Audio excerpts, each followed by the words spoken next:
Wally B. Yeah. Ladies, make some noise. So dude told me, upon hearing the news that I'm about to have daughter number 2, that real men make men. And since I can't seem to pass on my Y chromosome, then I must not have what it takes to train one, let alone make one. He says all of this while watching me tutor his son. Wow. Algebra. Combining like terms. Learn the value of X and Y by isolating the variable to one side, and I can't lie. Secretly, it does hurt. Because a man's birth can't often be tied to his ability to procreate males, regardless of whether or not he stays, and every man dreams of having a son one day.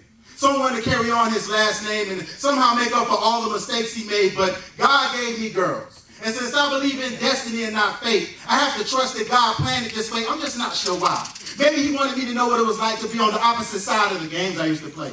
I mean, I used to hear it a lot, but when did you ever think about a girl's father before you took her out? What it must have been like to be in his shoes and the fact that you could be him one day. Or maybe because of the way the world is headed, God knew that I'd bring my daughters up to be strong women. Or maybe he just wanted me to be thankful for what I was given. Because how many times have you gotten exactly what you asked for and regretted that you asked for it? How many times were you absolutely certain that if you got the exact person you wanted, you'd be happy? Only to realize you keep picking men that remind you of your daddy. Or women that remind you of your mother. And the qualities you would like to see in them, in him, in her. The first relationship we ever have with a person of the opposite sex is with our parents, regardless of whether they're present or absent. And since God gave me girls, I'm charged with setting a good example and to handle my business, regardless of what the situation is. See, that's what real men do. I aced algebra too because I always knew how to find the true value of X and Y. Isolate boys and girls to opposite sides, and you'll find that although their needs are different, their values are equivalent,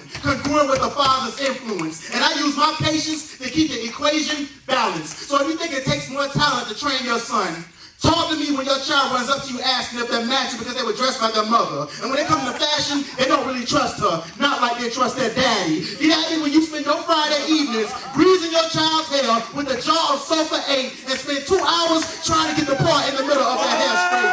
Holler at me when you have to take your child to the restroom in public, but they can't touch nothing. So you gotta hold them up over the toilet seat and pray to God you don't get hit with pee. Tell me you know the theme song of Hannah Montana, Dora the Explorer, or High School Musical. And then maybe you can relate to what I'm going through. But until then, I'll be waiting on your son on the front lawn with a shotgun, a bathrobe, church socks, and house slippers. Just so he remembers that anytime he takes out Charmian or Simone, they're never really alone. So yeah, bring them back home the same way that they left. Because when God gives girls, he gives us the best.